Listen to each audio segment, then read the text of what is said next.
स्त्री का मेहनत, स्त्री का गरिमा और स्त्री के त्याग की पहचान करके ही हम लोग मनुष्यता की परीक्षा में पास हो सकते हैं। खुद मेरी जिंदगी का यह बहुत मार्मिक क्षण है। पहली दफा स्थानीय निकायों में स्त्री की भागीदारी तय करने वाला संविधान संशोधन मेरे जीवन साथी राजीव गांधी जी ही लाए थे। भारतीय राष्ट्रीय कांग्रेस की तरफ मैं नारी शक्ति बंधन अधिनियम 2023 के समर्थन में खड़ी हुई।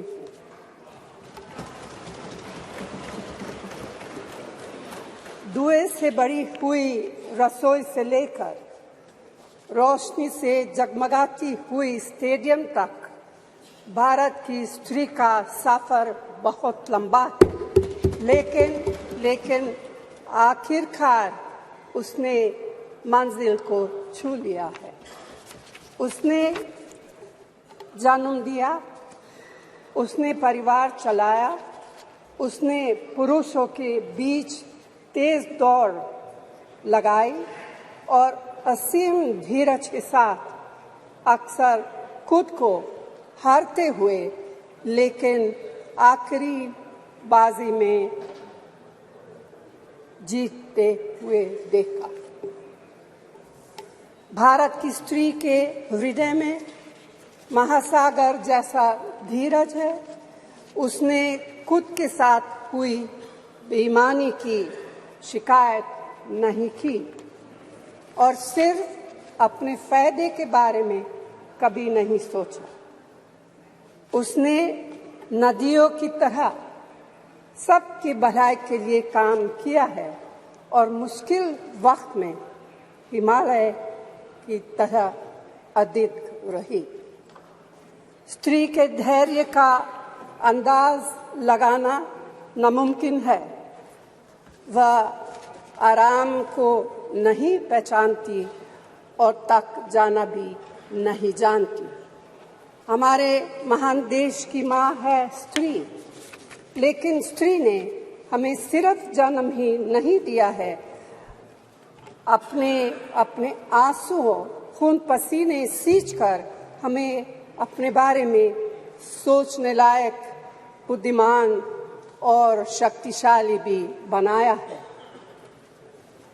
अध्यक्ष महोदय, स्त्री का मेहनत, स्त्री का गरिमा और स्त्री के त्याग की पहचान करके ही हम लोग मनुष्यता की परीक्षा में पास हो सकते हैं। आज़ादी की लड़ाई और नए भारत के निर्माण के हर मोर्चे पर स्त्री पुरुष के साथ कंधे से कंधा मिलाकर लड़ी है। वह उम्मीदों, आकांक्षाओं, तकलीफों और घर गृहस्थी के बोझ के नीचे नहीं दबी। सरोजिनी नायडू, सुचेता कृपलानी, अरुणा असफ अली, विजयलक्ष्मी पंडित, राजकुमारी अमृत कौर और उनके साथ तमाम लाखों महिलाएं से लेकर आज की तारीख तक स्त्री ने कठिन समय में हर बार महात्मा गांधी, पंडित जवाहरलाल नेहरू, सरदार पटेल, बाबा साहब अम्बेडकर और मौलाना आजाद के सपनों को जमीन पर उतारकर दिखाया है। इंदिरा गांधी जी का व्यक्तित्व इस सिलसिले में एक बहुत ही रोशन और जिंदा मिसाल है। अध्यक्ष महोदय, खुद मेरी जिंदगी का यह बहुत मार्मिक क्षण है। पहली दफा स्थानीय निकायों में स्त्री की भागीदारी तय करने वाला संविधान संशोधन मेरे जीवन साथी राजीव गांधी जी ही लाए थे। उन्होंने लाए थे जो राज्यसभा में 7 वोटों से गिर गया था। बाद में प्रधानमंत्री पीवी नरसिम्हा राव जी के नेतृत्व में कांग्रेस सरकार ने ही उसे पारित कराया। आज उसी का नतीजा है कि देश भर के स्थानीय निकायों के जरिए हमारे पास 15 लाख चुनी हुई महिला नेता है।